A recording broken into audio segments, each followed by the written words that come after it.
Lakers win.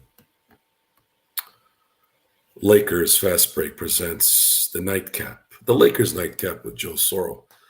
Thank you for joining me tonight, everyone.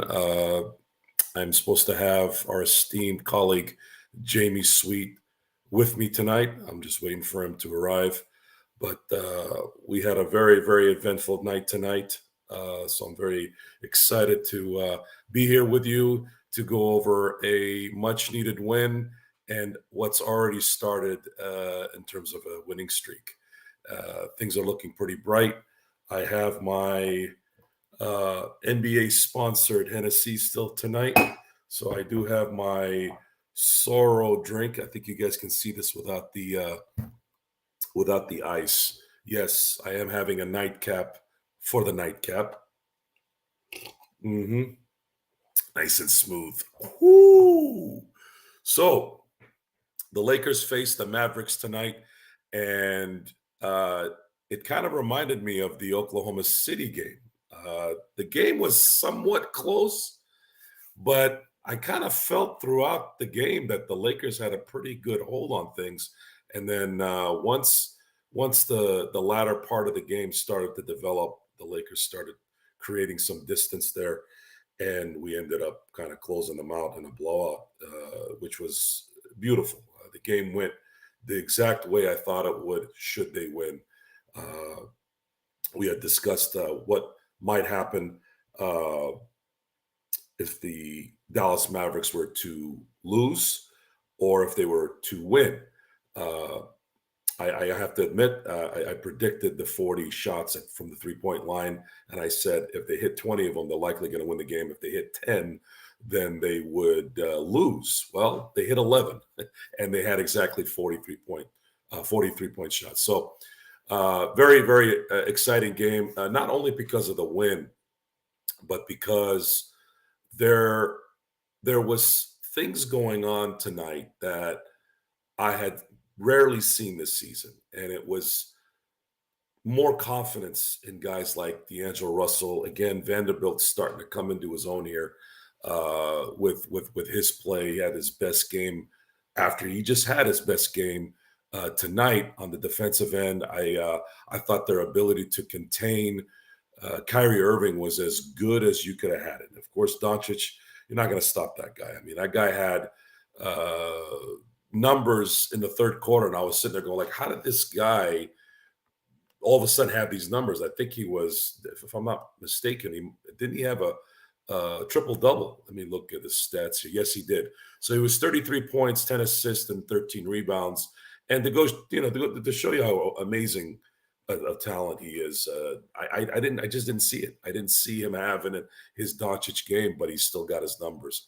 But what player on the Lakers did have an amazing game was D'Angelo Russell and Anthony Davis. I thought Anthony Davis, his activity, he's been lights out for 15 games here straight from some of the statistics that I've seen.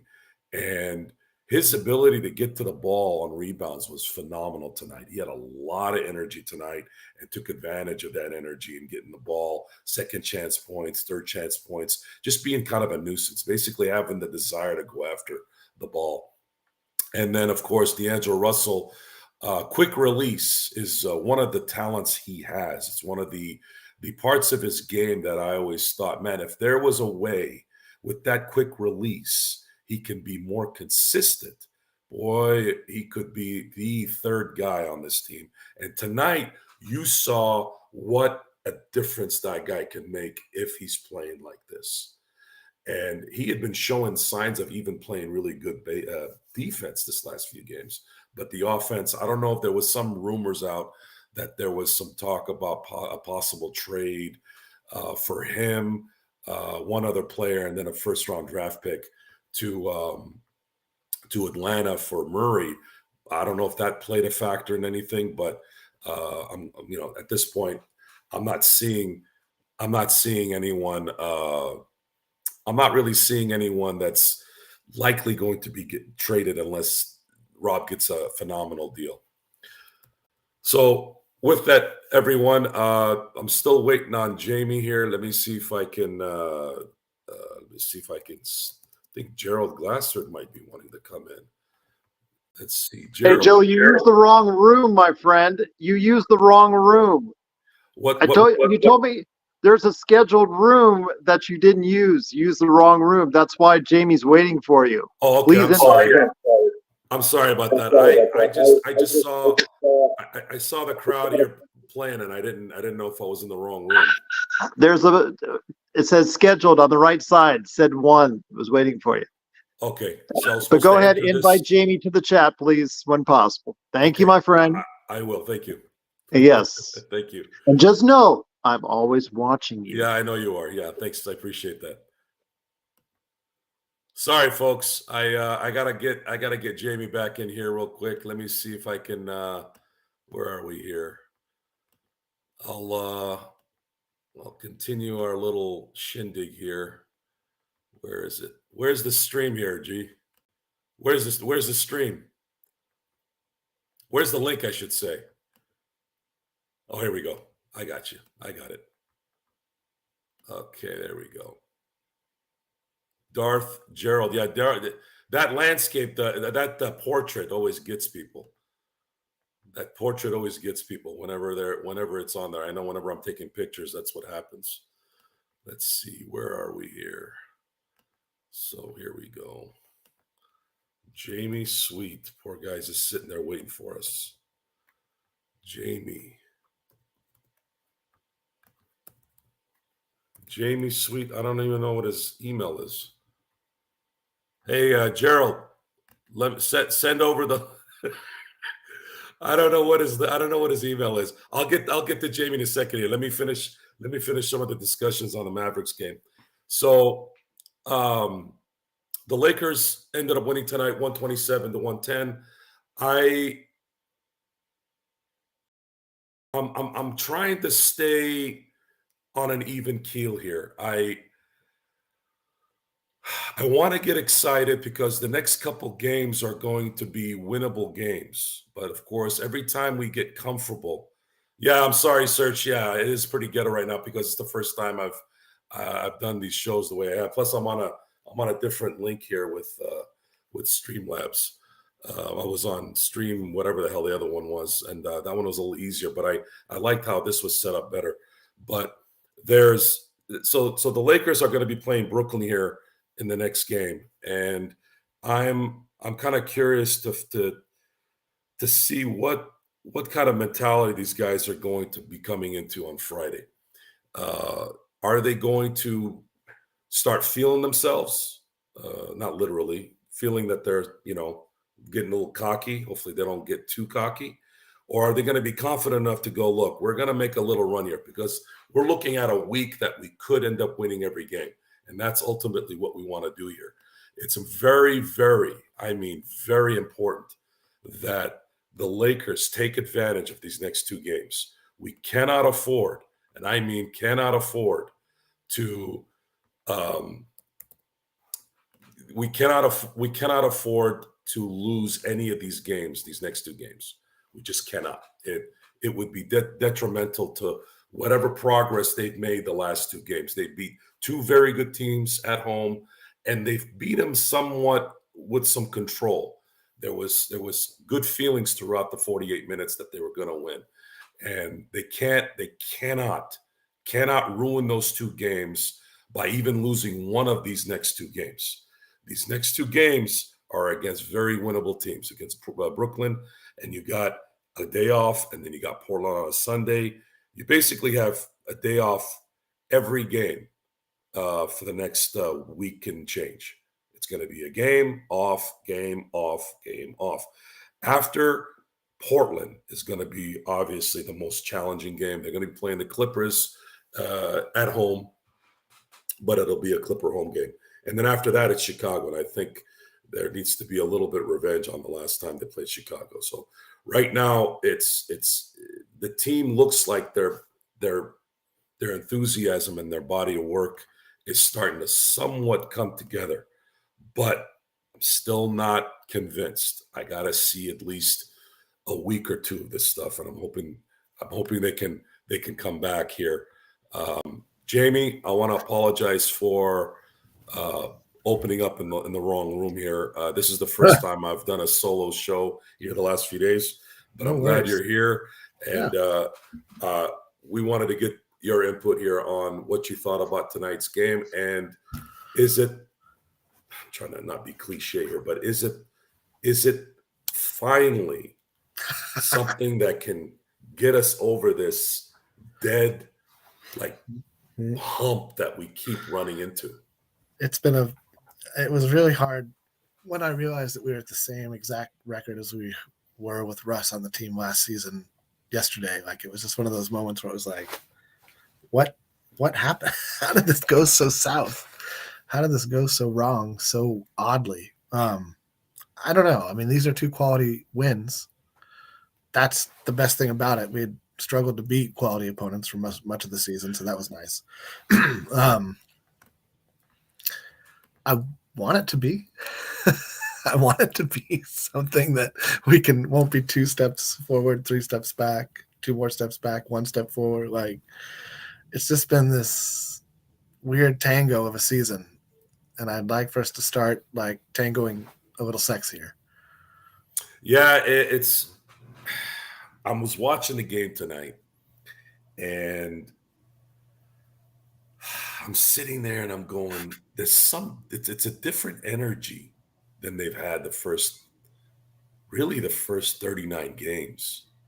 This last 2 games, there was a different energy there. And I'm trying to think to myself, are they really scaling back because they're trying to save up, knowing that they're going to have to use LeBron here the rest of the way and there's no choice? Yeah. And they probably know that there's no chance for them to get any kind of reinforcement based off their assets. I don't think they want to trade a first round pick and maybe one player, which would probably be what it is. Would it be D'Angelo? Would it be Rui again? We got a month to go. We can't still say that, D'Angelo has gone over this little whatever he's got going on, and is Rui is Rui Right. always going to be in Darvin Ham's doghouse, and is he going to be the sacrificial lamb?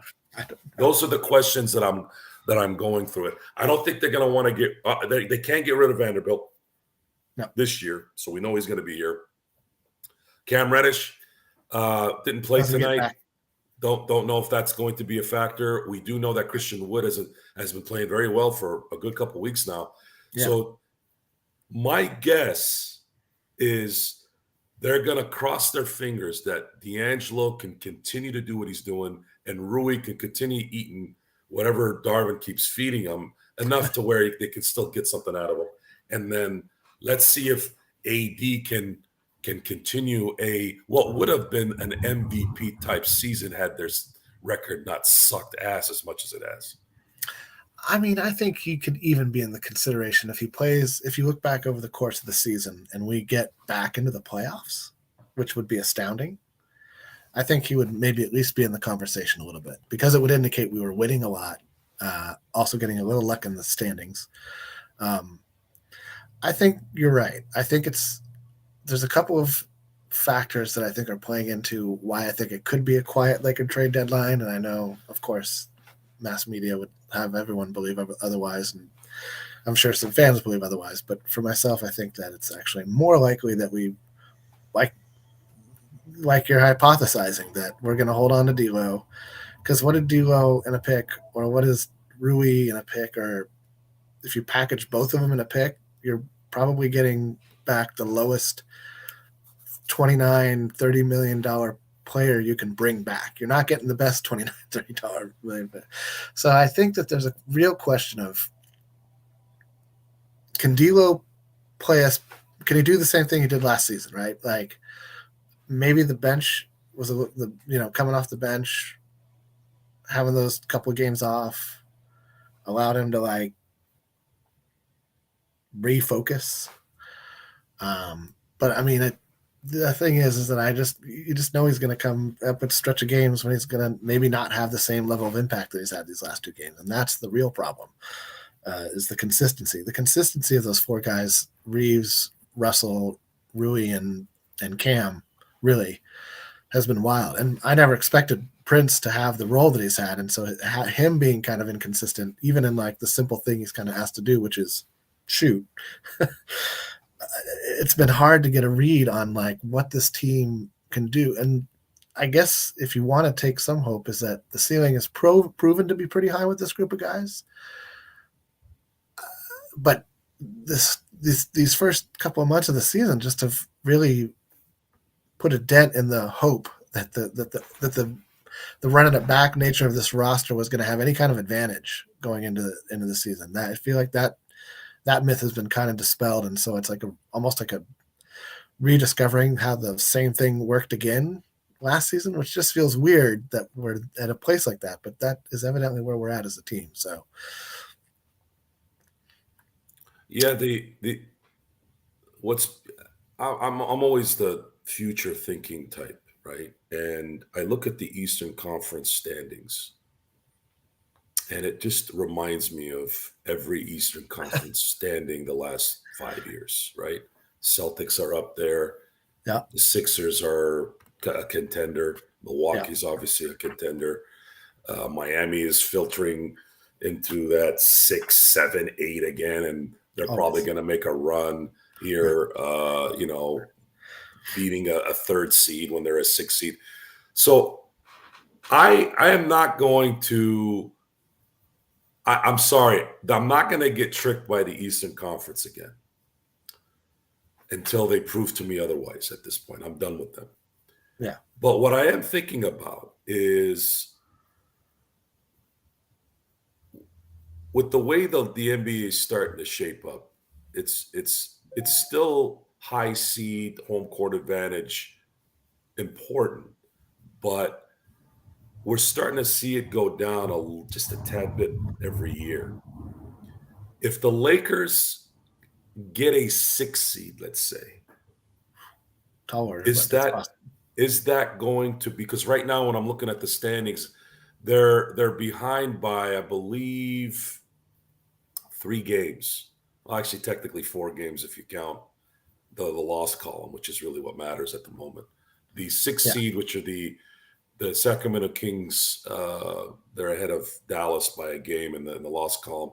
It's 4 games in terms of the Lakers versus the Kings in the standing. So if they get the 6th seed, I kind of wonder if that's enough for them to make a run if the team isn't burnt out at the end of the year. I think that's the big question. Is like, because you put it, if they're gonna ride LeBron, right? That's it's an important discussion to have because but it's gonna, like, there's no other option, right? Like that's right. I mean, the option is lose. Right. and here's where it gets tricky. Okay. I feel like we match up very well against Oklahoma City. Yeah. Right. Oklahoma City and Denver right now are tied for 2 and 3. So I'm going to say that Denver's going to kick it up a notch here the next couple months, and they'll probably end up getting either the 2nd or the 1 seed at some point. Yeah.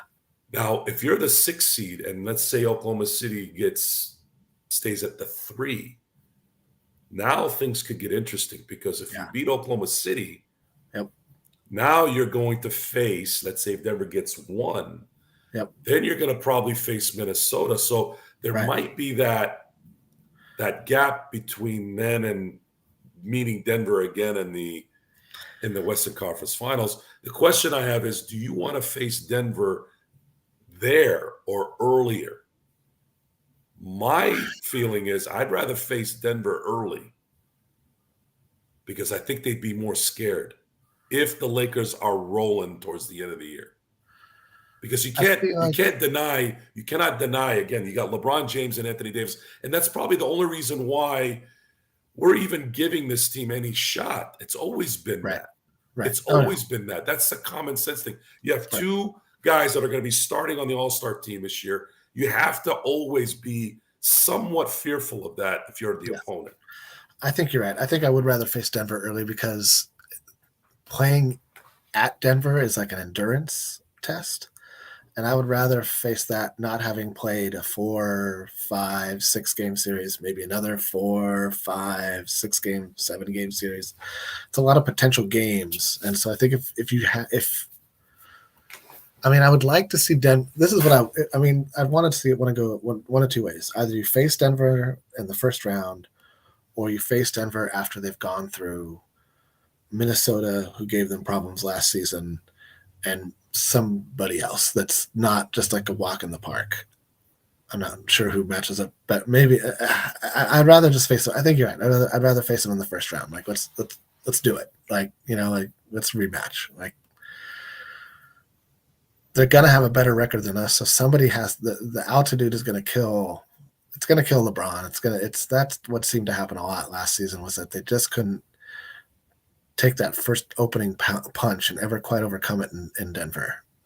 And we played better on our home floor, but they just made shots, and we could never win at crypto. So Denver's going to be so tough. But it's still we're 40 games away from that moment of where are we even at. And so I think the most important thing that the Lakers can do right now is they just need to tune it all out. Like, just take it a game at a time. Like, don't even worry that you won. Like, it's not important anymore. Like, just what's the next challenge? Like, you just have to move on. This team has to get real good at moving on and adapting to what's coming, because it's not going to, this Western Conference is brutal. Like, with the Clippers playing the way they are, and the way that Denver can play when it's a 7-game series, the way Luka and Kyrie have shown that they've improved their chemistry, like, the playoffs are going to be a different beast. I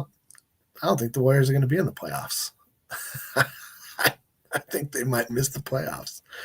And that's astounding to think about with those 3-4 guys on that team. But the fact that nobody's like trying to really, it seems like, trade for Wiggins, the fact that I don't think that team's going to figure it out, and it's going to be an interesting moment for them. But I hope that we just continue to see this team learn to execute like they have on both ends. Like, the health has been a big excuse, and I mean, to a degree, I understand it, but at the same time, like, you just have the tools that you work with. You just got to figure something out. And they just haven't really done a great job of that this season, because you have, like you said, the two greatest players have played a lot this season. They've only missed 6 games total. So it feels like a wasted opportunity in a way to have wasted those games. When it'll come down to at the end of the season, we're looking at the standings, we're looking at how the Lakers are shaping up to get into the play-in or playoffs. We'll look back like we did last year, but last year we were able to blame Russ. This year I don't know what we'll blame. It'll be frustrating to look back and be like, that stretch from this tournament to whenever, if this is the point for when we turn it around and like make that like push that we know we need to do. It would be great if they could get the 6 seed though. I'm not sure that'll be possible, because I think we've actually lost to the Kings twice, which means I think they own the tiebreaker. So in a way, that's even one more. We couldn't tie them in the standings. I think we'd have to be a half game ahead of them somehow. So, well, it's the blame game is an interesting one. I've had a chance to evaluate my sports fandom the last few months here. It was feast for a while there. The Dodgers were winning a World Series. The Lakers were winning a championship. That same year, the Steelers were 11-0 before they crapped the bed after that. And since then, it's been frustration. Whether it's AD getting hurt in the Phoenix series, whether it's Dave Roberts putting Kershaw in moments where he shouldn't be in. Frustration on the Steelers' part, where I feel like their preparation isn't where it needs to be. The fact that they haven't won a playoff game in 7 years, and I think that I'd like to think that with the winning records every year that everyone keeps pumping, that you'd think that they'd at least be able to sneak one in there. But We go back to the same reason, it seems like, and I've been trying to figure out if that's really what it is. Is it really all the coaching? Is it really the coach deciding how bad your team results will be? Because it's you're starting to see it with anything. Like, look at what happened with Dallas. Look what happened with Philly. And Philly, the Philly and Golden State thing have a very similar effect to me. Like, what is going on behind the scenes? This is supposed to be the tightest group ever. Draymond Green, Klay Thompson, and Steph Curry. And then you have their head coach who's been with them this whole time. What is going on there? Is it really an inner turmoil issue? I actually think it's just the talent is done. Draymond Green got signed, and that was a terrible decision. Yeah. Klay is half Klay now. It's half man, half Klay. Yeah. And I think that's the biggest thing. And then Wiggins has deteriorated to the point where he no longer really can probably use his athleticism anymore to cover the fact that he is a number one overall bust. He's still a viable player. Yeah. He still helped the team win a championship. Right. But that guy, if you were to redo the draft, should have been picked 20th overall based off what's above his neck.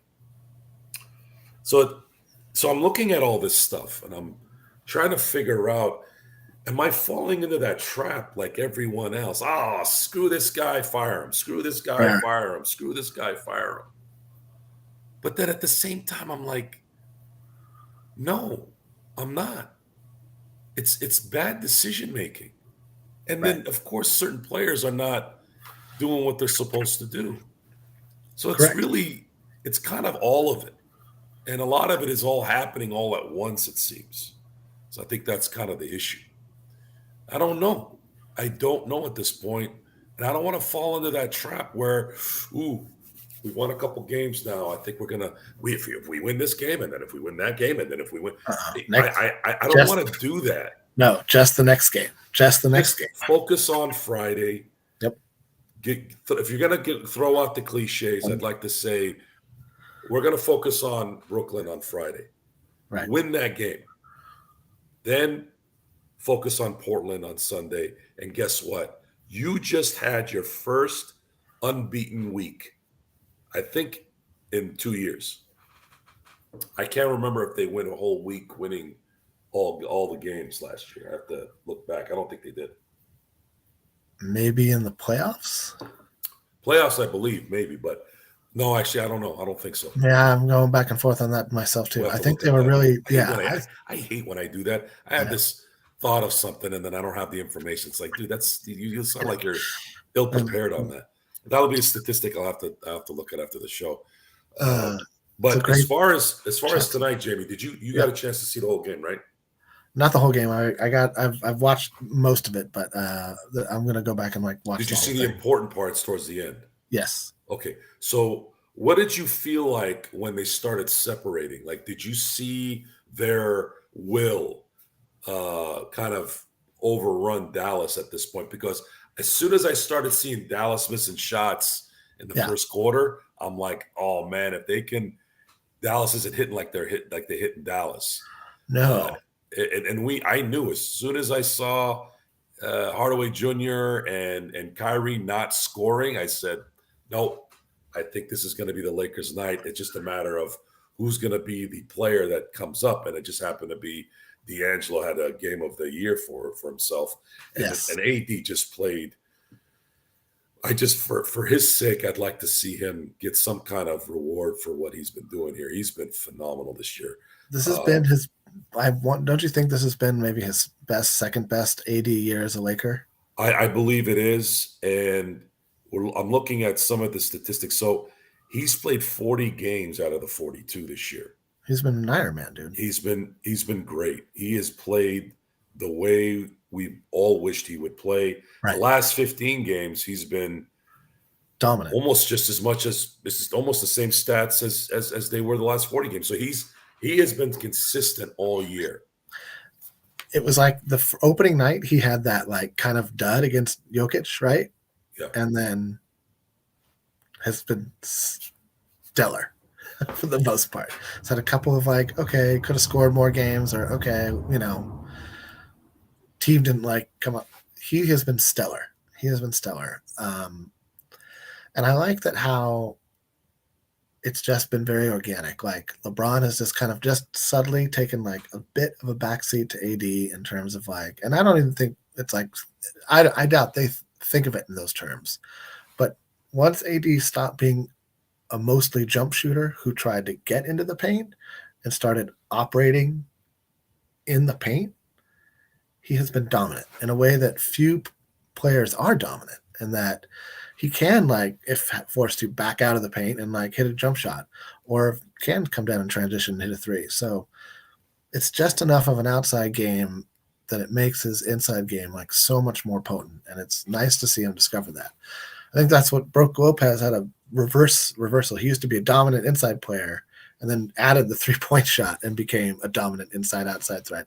And AD has taken the backwards approach, was a better jump shooter for a long time. Now is starting to mix it up a little bit more. And so I think that formula, if they can, that's what, when AD plays like that, is what allows them to impose their will.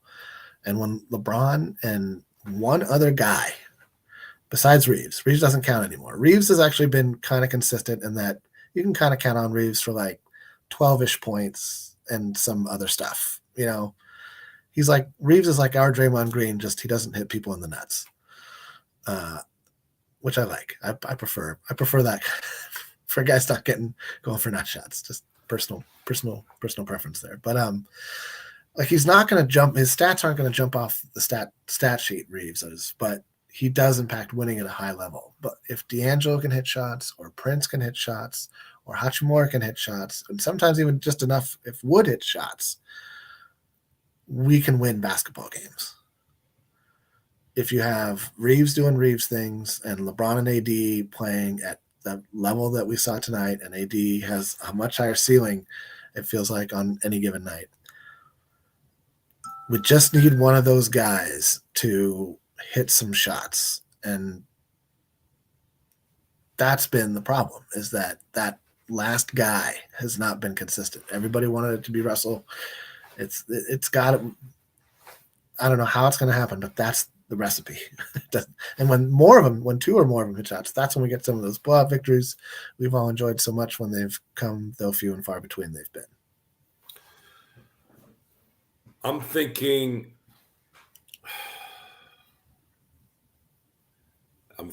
that I'm not able to really gauge anything at this point. I just Agreed. I don't want to fall into that trap until I have to. The consequence of not kind of getting ahead of this and then playing 500 ball 42 games in. See, that's how I'm looking at it. And I'm seeing some trade options here from the crowd, folks. Trading for the sake of trading is a waste of time. Waste of time. Okay, we're not going to trade D'Lo and Rui and a first-round pick for anybody. Overrated Brown and Schroeder. It's just not going to happen. The Lakers are only going to trade that first-round pick and maybe one of, let's say, 3 players. Let's say if it's D'Lo, Reeves, or Rui. Only way they trade those guys, or one of those guys and a first-round pick, is if that third guy is a bona fide third guy, a guy that that can come in and wreck shop. Who is that? That's nobody we can get. There is no one, folks. There's nobody we can get. They are out there, but you cannot pay that guy. You cannot get that guy. Let's use Zach LaVine, because everybody just has a hard on for freaking Zach LaVine. I do. Like, all right, folks, we are not allowed, based off the rules, to get that guy. And why would you gut your team? And why are you going to trade a D'Lo or a Rui and a first round pick for Bruce Brown? Bruce Brown is like almost every other contract year type player. He was anointed this amazing player when he was in Denver, goes to Indiana, and I don't even know he's still in the league. I mean, he is technically, but yeah, I mean, he's just not. I didn't know. The guy played for his money, and then he kind of, whatever. Those guys don't make a difference on this team. What would make a difference is a bona fide scorer. A bona fide scorer that can come off the bench, be a starter, and is going to drop 15 and 20 points. Sorry, Search and Destroy is killing me right now. In the chat. I think chat, you're funny. You're funny. Yeah, I think people just want something just for something. I agree. My favorite time of the year of basketball is the day after the trading deadline, because then for about 2 months you don't really have to hear about it anymore. Then season ends, trade this guy, trade that guy, trade this guy, trade that guy, trade the ball boy, let's trade ball. Like, it just gets like, it's just like overload, because none of it, what always happens is that it's never the trade everybody blathered on and on and on endlessly about. It's never the one that was reported by all these sources from whatever, this, that, or the other thing. It's always something that when you look at it, you go, oh yeah, that actually makes a lot of sense. And it's why I try not to like, and you mentioned something like this earlier, when when it comes to fandom, when it comes to being a fan of a sport, it's hard not to fall into the trap of thinking, well, I could do that person's job, right? I could be the GM. I could be the coach. I could be the ball boy. We actually all probably could be the ball boy. But my point is that I try to enjoy the game without falling into the I can do that just as good as they can. When I don't have access to any of the information that they're basing decisions on, I'm not on any of the meetings or the phone calls or the what have yous. And so it's all just viewed through this lens from a completely like a satellite looking at a small country on planet Earth. It's just too far out to really have any kind of up close and personal impact. So, and I hate telling people who know how to do their jobs better than I, what they should do. I'm sure, there's a level of professionality that I think has to be extended, but at the same time,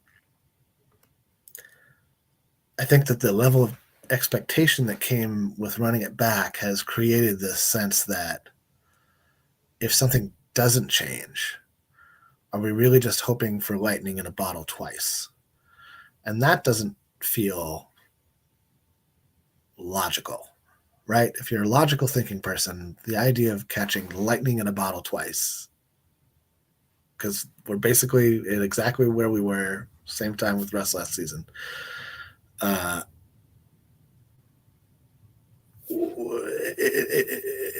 It's almost as if the greatest sport franchise on planet Earth, or one of the three greatest sport franchises, is hoping for good luck as opposed to making something happen. And so I think that that's kind of where that trade mania comes from, is that it's the only way, the quickest, easiest way people see to, like, quote unquote, shake things up, right? Like, everybody likes to shake things up, see if a little agitation creates a reaction, and maybe boom, we're on a rocket ship to the playoffs again.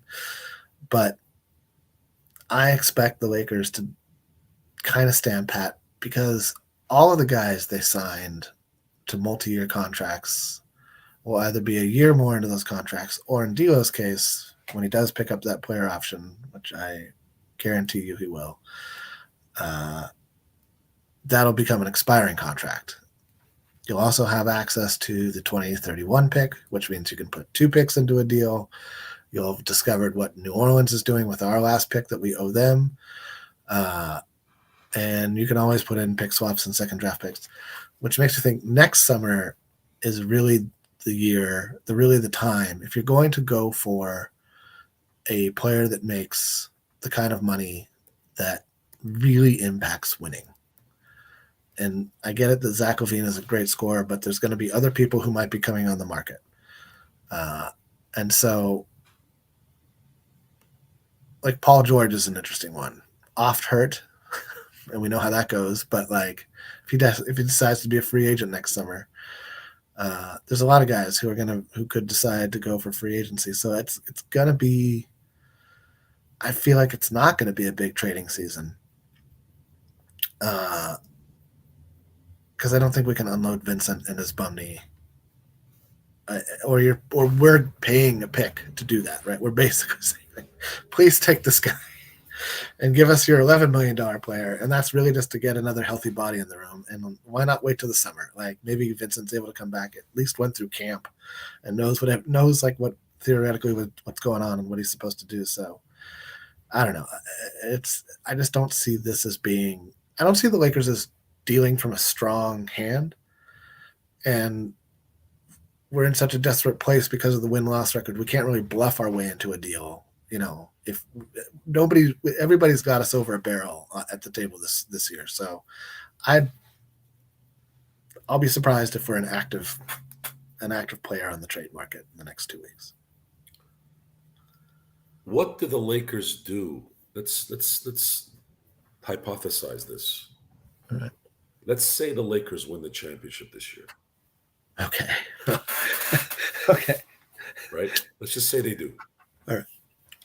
What's their mindset for the future? Because there's a shift happening here. And I'm going to go back to the decision, because this is pretty much where it started. There was this shift in the NBA where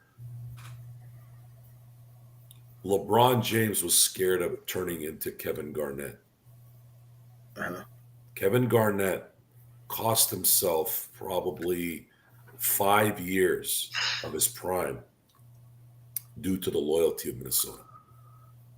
And I think the way Dan Gilbert operated, when you have a guy who's a billionaire and has an ego, he just happened to be one of those billionaire ego guys that didn't look at LeBron and say, look, you're not going to tell me what to do, right? Right. Some guys work with the players because they understand that they need this player to win, but Dan Gilbert ran a different type of ship. Yep. So I've got this like thing going in my head. Like if LeBron James doesn't do what he did in 2010, I should say. You're talking about next summer, right? So I'm trying to kind of create, because I feel like there's another shift coming. Mm-hmm. Because since the decision, you've had this mentality of players where it started with LeBron. It went into, obviously, Chris Bosh teaming up with Dwayne Wade in Miami because no one wanted to go to Cleveland and no one wanted to go to Toronto. Well, let's meet in Miami, right? And then it created this wave of, okay, let's fast forward 5 years. The Cleveland Cavaliers had just beat the best at that point, the best team that probably ever existed until they lost in Game 7 at home after blowing a 3-1 lead. Then Durant adds another element to that, shifting somewhere else, and completely derails any chance of LeBron having a dynasty in Cleveland. Sure. Because if he doesn't go to Golden State, right, I'm positive that LeBron probably wins at the very least one more title, possibly two. Yeah. Okay. And then after that, you had, for the first time in a long time, in 2019, where you had a non-top 5 pick on a team win a championship. But that was kind of diluted because of the fact that you had an injured Durant and you had an injured Klay Thompson towards the end of that series. Yep. So then here comes the pandemic, all this stuff going on, and you have 2 different seasons in one season, and then you had a year where you had to start the following year quick because you needed to catch up, blah, blah, blah. And then now we're finally getting out of that funk. And now the last couple of years, we're kind of getting back on schedule. What is the current culture turning into? I'm feeling like the NBA, for some weird reason, wants more Denver Nugget type teams to win. Got teams that have drafted everyone and really haven't been too crazy on picking up big time names in free agency or getting big time trades, which is what Denver had. They got Jokic in the second round. They got Porter. They drafted Porter. They drafted Jamal Murray, obviously. They've brought in some integral parts in there from free agency and trades. But generally, that team was built through the draft. Now, the question I have for you, why does the NBA care about that? Why? Because that's played a factor in why the trade deadline has sucked the last few years and why free agency has sucked. Yeah. Because that was their bread and butter. Why would they eliminate the two areas they owned even above the NFL? Like, why did they do that? Well, do people really care about Siakam going to Indiana? Is that really going to make people like go, whoa? I mean, we know that's a good trade for Indiana. Yeah. But is that going to bring this excitement to the general audience and say, yes, Siakam is going to Indiana. Now we're going to be able to see if Indiana can actually make a run in the East. I don't see it. No. I don't know. It'll be interesting to see how they look when Halliburton comes back. Until Halliburton comes back, it's going to be kind of a puzzle without a couple of pieces in that thing. So, and I don't think he's out for too much longer. I think maybe another week or two. But I think that team has some potential. But I mean, they better go all the way because I don't think he's sticking around. It sounds like he wants to go to. He had a weird list of teams he wanted to go to. And I wasn't quite sure like what to make of it, but it's one of those. Yeah, I hear you. I think what the best way to sum it up would be in two letters, and the first letter is T, and the second letter is V. I think that they're looking at because you're right. We had in between a Laker dynasty and a Golden State Warriors dynasty. We had the Detroit Pistons win one again, and then Lakers and Boston won a couple, and then it was the dawn of Golden State, right? Then the Warriors started kicking butt, and then LeBron and the Heat started, or LeBron and the Cavs started kicking butt again. And I think that since you saw the Raptors win it in Toronto, it feels like it's gone to a different it feels like a different small market team. And you can say that at the point that Toronto won it, they had both drafted pretty well and signed Kawhi Leonard to a rental deal, basically traded Kawhi for his rental deal. And they won a championship. And then Kawhi left town for the Clippers and hasn't been to the NBA Finals since. And neither of the Raptors. And so, I mean,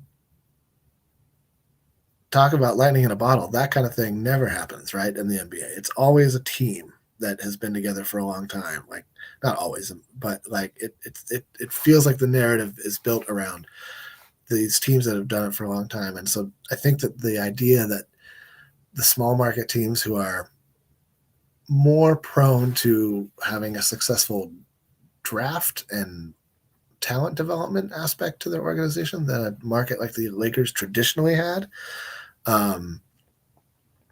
has given them an advantage over time, because the Lakers just used to rely on, we'll spend a little bit more money than everybody else, or LA, Jack Nicholson's right over there. You're going to see Will Ferrell and some guy who you like who plays football, and it's going to be dope. And then, like you said, the NBA decided to make it artificially in some ways, even the playing field. And, it's very popular, I'm sure, in the small market teams. And it makes Laker fans a little nuts because we're like, we used to have a Ferrari.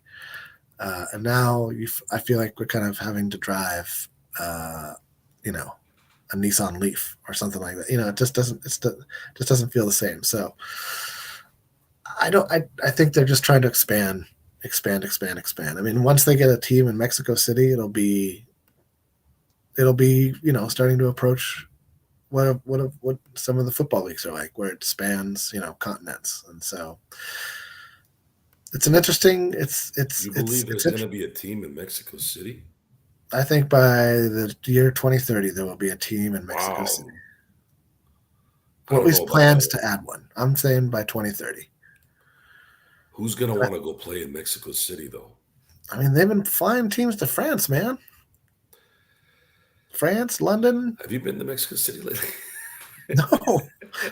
No. I mean, it's got great food. It's a fun city. I have a problem with Mexico City. There's a lot of security issues in Mexico City. Oh, so there's going to be unless the United States wants to talk to some people over there to keep their hands off, like these guys are off limits. That's going to be a tough one on that one. That's going to be a tough one.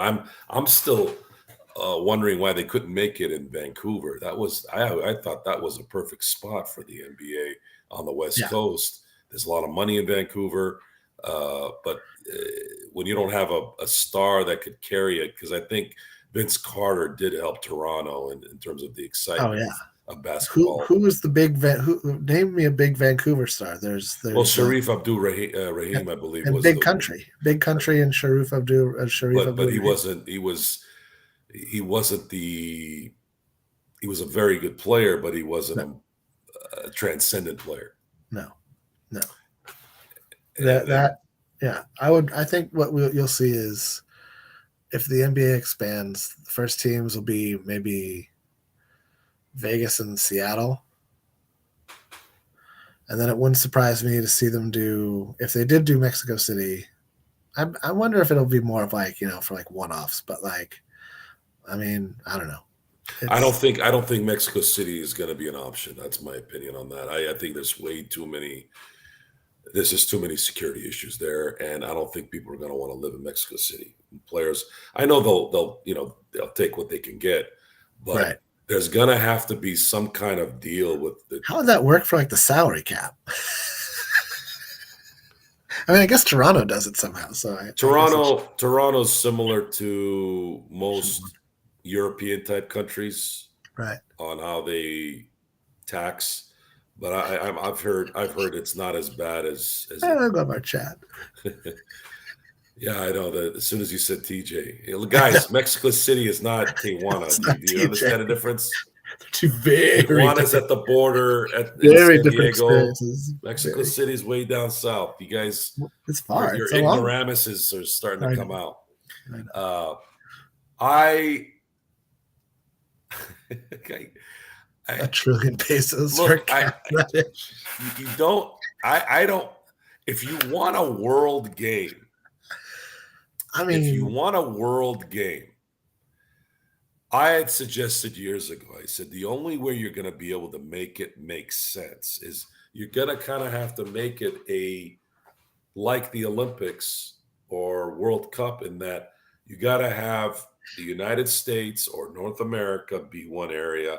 Then you have another one in Europe, Australia, China, whatever, however that plays out. And then whoever wins in Europe, whoever wins in North America, then you have the World Championship of the NBA. But then again, it would be really the WBA, the World Basketball Association. I think isn't that what international ball is for? That's exactly what international. Basically, it's trying to upset. It's trying to destroy FIBA or whatever. Blah blah blah. I don't think it'll get to that point. I don't see it as being like. I mean, I know that they'll tout that sort of thing, and I think you'll see what's maybe more likely is that you see something like that at the G League level, maybe, where there's 4 or 5 clubs in Europe, there's a couple of 2, 3, 4, 5 clubs in Africa, same in South America, maybe a club or 2 in Australia, and they play for some type of world title. And then that makes a little more sense to me, because it's hard for me to see the NBA split into that kind of because it's just going to devalue, I feel like, the accomplishment the league has already made. Like if there's suddenly somebody, like if there's a different league and it's in Europe, like so like what does the Lakers and the Celtics and all the teams and the Sixers and the great teams of all the way dating back to the inception of the league, what happens to all those? Does that start to devalue that in some way? I don't know if it does or not. I think that you have to expand the league so that I think it'll be more like showcase games for the most part, like how they're doing it now. I have a hard time seeing there being an NBA team in France. I have a hard time seeing there being, the travel is too much, especially travel is too much. The 82 crazy. games. It's one thing to do the NFL where you're only playing 17 games throughout a 5-month span, but if they dropped it to 60 games, I don't. There's no way though. You destroy the record books at that point. Now the history of the NBA. This is what I'm saying. There's something gets marred, right? Something gets altered. If you're gonna go that route, if you want a world game, which I think is kind of stupid because you already have international basketball. Right. You can do that with. I think it's okay, guys. You got soccer and the real leagues are in Europe, right? That's where the big leagues are. You have the NBA, the NFL, Major League Baseball. You have them here. It's enough. What you want to do is you want to fine tune the leagues and make them viable, make them interesting as much as you can. Basketball right now, I think we were talking about this on the last show. I think basketball needs to take a page from the thanks, Serge. From baseball. Try to get these games to finish much quicker. I want to see games that last an hour and 50 to 2 hours. I don't want to see a basketball game that's 2.5 hours. That's too long. Yeah. And if I think if there's some way they can make that happen, they're going to have to figure out a quicker way to do these stupid. I wish they'd get rid of these flagrant reviews. If I'm going to say it and I'm going to say it again over and over again. If you need to go to a review to know if something's a flagrant, it's not. Okay? Right. It's freaking not. If somebody hits somebody in the face trying to catch the ball or try to block the ball, how the F is that a freaking flagrant? A flagrant is kicking someone in the nuts. That's a flagrant. You want to kick him out for that? Yes. A clothesline. Right. And that's it. And if I don't understand. I don't understand the logic in this. What is the point? Today, Taurean Prince got called for a flagrant, and I'm sitting there watching 4 free throws. Yeah. 1, 2. And they run the play, and it's a foul right away. 1, 2. Who the hell wants to watch that? No one. No. And they're worried about a freaking tournament to keep people's interest. How about do this? How about keep our interest by not wasting our time? Yes. Can we not have our time wasted? We're here. We're going to watch. Hook us up. Do these guys really care about the fans? I mean, do they really care? I know the NFL doesn't. No, I agree. I think that they care about them expanding. I think that's they want to see the fan base expand. And so that's. But what's that going to do? What is the expansion? You're telling me 30 teams isn't enough? You already have teams. I mean the amount of people watching on TV and as far as the expansion thing, now that you brought it up, there are 5 teams right now that you can just get rid of in the NBA, right? At least 4, just to keep it even, right? No. So, I mean, do we really need Charlotte? Do we really need Charlotte? No. Do we really need the freaking Wizards anymore? I mean, you can keep the Pistons to some degree because there's some history there. They've been around a long time. They started in Fort Wayne, Detroit, won a few championships. Yeah. But I don't know. Like, why would you want to expand and dilute the talent pool even more? I think that's the great equation. Is how many great players are there for how many good teams? And the answer is there's not enough. That's what blows up your market. And so it gets to a point where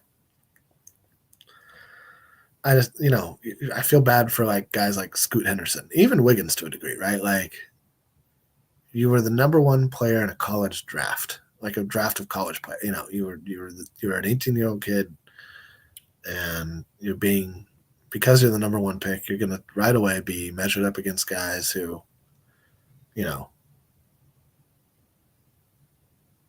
are all-time greats in the game, and for many reasons, right? We don't need to get into all the reasons, but like that's a lot of pressure. Like I remember I thought it was weird when Magic Johnson like had his introductory news conference for Lonzo Ball and was like, one day your number will be up there next to mine. I was like, the number one thing you ought never to do as a not player in sports is guarantee anything, because you're not being true to the business. You're not honoring the business side of it in that moment, and that's your job. And so, I mean, Scoot Henderson is getting roasted right now as a bust because he's not playing even as well as Wembanyama has played, and Wembanyama has played. Spurs are terrible this season. So however he's playing, it hasn't yet impacted winning on a measure, and that's impossible to ask an 18-year-old, 19, 20-year-old kid to come into what is, a league of men, dudes who are fully grown, have been working out for years, have a training regimen, aren't trying to play like video games with their other teenage friends after the game, in a chat room or whatever, blowing money at the racetrack or in a club. They've turned to the page to realizing that it's a job, and the sooner the young player can understand that like the work doesn't begin and end with the game. The work is about what happens off the court. You're always going to have these guys coming in. You're not going to have the talent pool that you need to expand, like you're saying, 3 more teams, get over the 28, get to 30, 40 teams at some point in the next 100 years, or maybe not that long. But point being, there's already too many players in the league as it is that just don't seem to take it as seriously as the greats do. And so if you have a very small pool of those players, and honestly, the league does, it's less than 20 and there's way more than 20 teams. So right away, you're talking about 2 or 3, 4 teams, like you're seeing with the Spurs, like you're seeing with the Pistons. You just don't even, you wouldn't watch them. And I feel bad for the fans that are diehard fans that are compelled to watch them. I know how that felt. Well, you mentioned Wiggins, and I think it's a good discussion. I know we're kind of veering off here a little bit, ladies and gentlemen, but I think it's an important part of understanding kind of what's going on with the talent in the NBA, Lakers specifically too, because they have some good players that were lottery picks that are role players that have been disappointments based off where they've been drafted. Now, when you look at, let's say if you look at since, let's say Magic Johnson, last 1979, first overall picks, it was much easier to reap the benefits of the high pick during that time. And the reason why that is most of these guys played 2 and 3 and 4 years in college. So they were fundamentally sound coming into the league. You look at, let's say, between 79 and 90, right? Let's say that decade. You had Magic Johnson, you had Joe Barry Carroll, Mark Aguirre, James Worthy, Ralph Sampson, Hakeem Olajuwon, Patrick Ewing, Brad Daugherty, David Robinson, Danny Manning. So that's, let's say, 79 to 88. That's what? 1, 2, 3, 4, 5, 6, 7, 8, 9, 10. 10, right? 10 straight first overall picks. Yeah. Those 10 players were all either Hall of Famers or All-Stars. Yeah. That is a crazy statistic. Yeah. Then you don't, in 1989, Purvis Ellison gets picked. He's the only one in between that year and then the next 6 seasons, you had Derek Coleman, Larry Johnson, Shaq, Chris Webber, and Glenn Robinson. All Hall of Famers or All-Stars. Then you got another break with Joe Smith as the number 1 pick in 95. And then the following, let's say 4 out of the next 5 years, you had AI, Tim Duncan, Elton Brand, and Kenyon Martin. And then after that, 2000 was right around that time where you started to get a lot more of the straight out of high school types. And then that's when Kwame Browns start coming. And the Bargnanis and Greg Odens. But still, even with that, let's say from 2002, Yao Ming's picked 1, Hall of Famer. Then it's LeBron, Dwight Howard, Andrew Bogut, Andrea Bargnani. He was not an all-star, kind of a bust. Greg Oden, obviously a bust. And then after that, it was Derrick Rose, Blake Griffin, John Wall, Kyrie Irving, Anthony Davis, all all-stars. And a couple of those guys are going to be in the Hall of Fame. Hall of Fame. So, and then as soon as that ended, then you got Anthony Bennett, which in my lifetime is probably the worst first-round pick of all time. Would you agree? Wow. I mean, it's got to be a toss-up between him and I think he is the worst. I think he's worse. At least Olowokandi had somewhat of a career. No, yeah. Olowokandi had impact. Anthony Bennett was like picked first and then died. Not literally, but he just like first? He did Who nothing. Picked him? Who picked him first again? Cleveland. That's right. Yeah, that was a pretty bad season. Because you're looking at that season and you didn't really, I mean, Michael Carter Williams won Rookie of the Year that year. Yeah. I think your best player might have been Victor Oladipo. He was picked second. Yeah. Oh, I'm sorry. Giannis was the best player that year. He was picked like 15. Yeah. 15.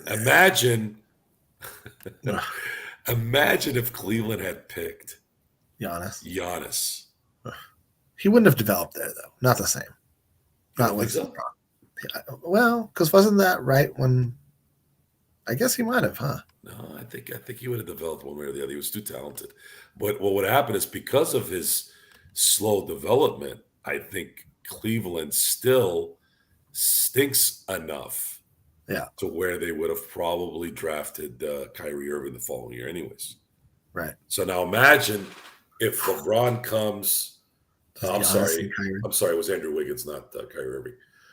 Imagine if you have Giannis and then they traded Andrew Wiggins for Kevin Love or a package for him. Giannis, LeBron, Kyrie, and Love. Now you're talking a dynasty of all dynasties. The what ifs, man. The what ifs. God, it's crazy how I know some of these things develop. But again, we kind of veered off tonight's game. I know tonight's game was a good result, and I want to tip my hat off. Want to tip my hat off to the Lakers. I think they played with a lot of heart this last couple of games, and my hope, as Jared loves to use hope, my hope is that they continue this run, finish this week, fellas, with no losses. To be the first one for a while. Yeah. And with that, I want to thank Jamie for being here tonight. I would love for you to be. I don't know. Is it easier for you to be on this late? Sometimes it is. I mean, it just kind of depends. Folks, I know some of you are on the East Coast. I picked 11 o'clock because it is that nightcap time. But if you guys feel like maybe 10 o'clock might be better, the reason why I used 11 is if we are playing a game at 7:30 on the West Coast, that means the game's going to finish around 10. Obviously, we have the post-game show with Sean and then the group and then me coming in after. So that's kind of how I'm playing this. But I do know that some guys want the morning Joe, if you will. You want some morning Joe too?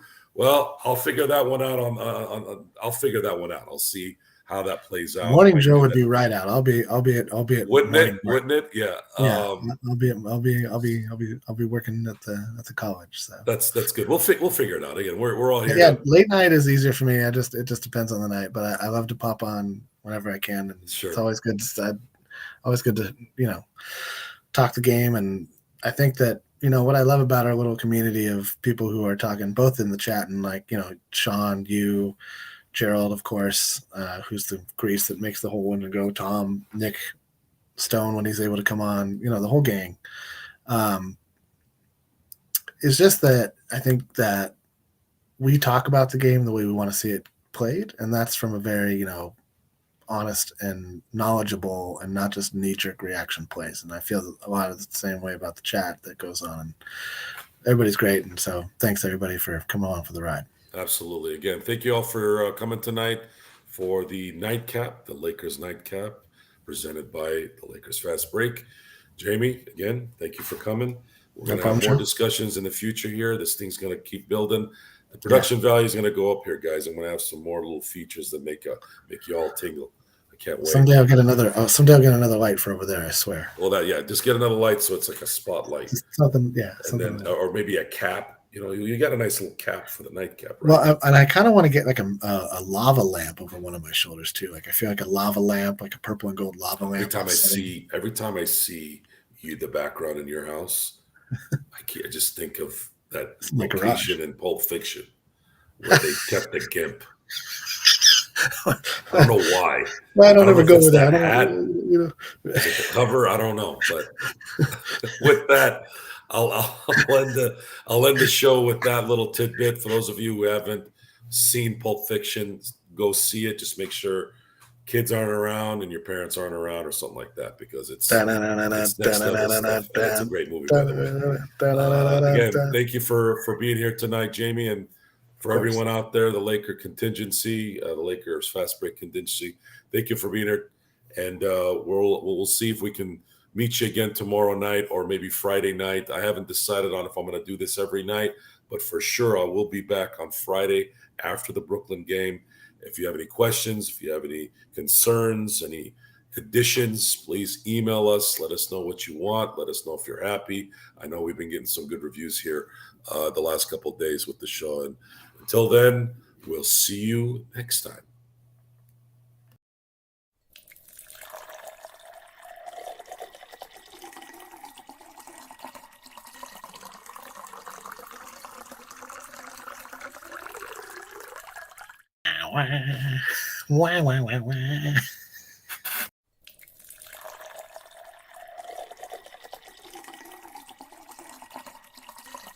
Does it sound like a drink, or does it sound like someone taking a leak?